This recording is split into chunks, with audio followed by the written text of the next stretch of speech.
Saudara-saudari yang terkasih, kita semua pernah mendengar bahwa kasih itu adalah hal terpenting dalam menjalani kehidupan ini. Orang yang penuh kasih akan hidup dengan baik. Pada hari ini, kita mendengarkan bacaan yang mengisahkan tentang kasih Allah yang Maha Kuasa itu. Bukti kasih Allah yang sesungguhnya telah dinyatakan dengan kehadiran Yesus Kristus di dunia.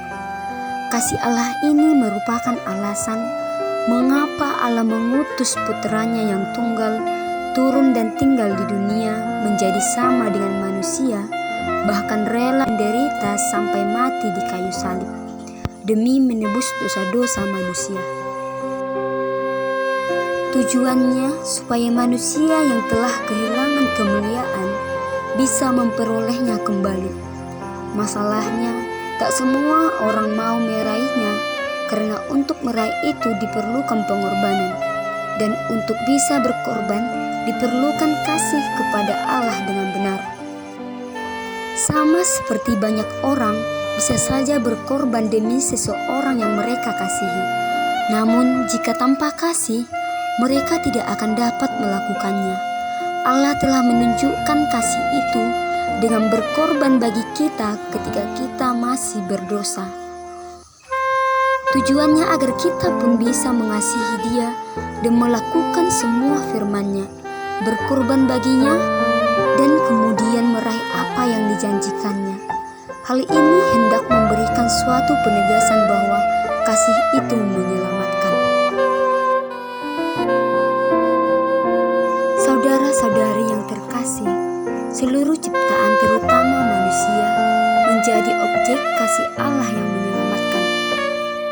Karena kita manusia inilah, maka Allah telah berkenan mengutus penebus ke dunia, yaitu Kristus putranya sendiri. Manusia seringkali menuntut keselamatan, tetapi terkadang dalam hidup kita tidak memaknai kasih yang berasal dari Allah itu.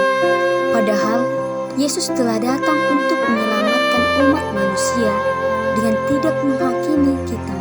Namun tetap saja ada tindakan manusia yang mau keluar dari lingkaran kasih Allah itu. Allah tidak pernah menuntut berbagai hal kepada manusia, melainkan Allah menghendaki kita supaya bisa mempraktekkan kasih itu kepada sesama melalui tindakan saling tolong-menolong dan teristimewa kepada Allah dengan tetap setia kepadanya. Tindakan manusia memainkan peranan dalam menentukan keselamatan atau penghakimannya.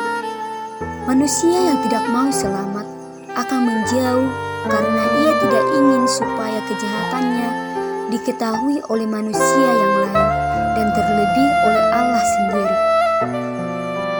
Sementara manusia yang mau untuk selamat akan datang kepada terang, yakni Allah sendiri yang adalah sumber dan asal terang itu. Dan manusia mau untuk menjadi bagian dari terang itu, sehingga perbuatannya menjadi suatu tindakan yang penuh kasih karena berasal dari terang sejati, yakni Allah. Karena ketika kita jauh dari Allah, berarti kita menjauh dari kasih yang menyelamatkan. Sebagai orang beriman yang menaruh pengharapan bahwa akan mendapatkan keselamatan yang berasal dari Allah, sudah sepantasnya kita mempraktekkan kasih yang dari Allah itu.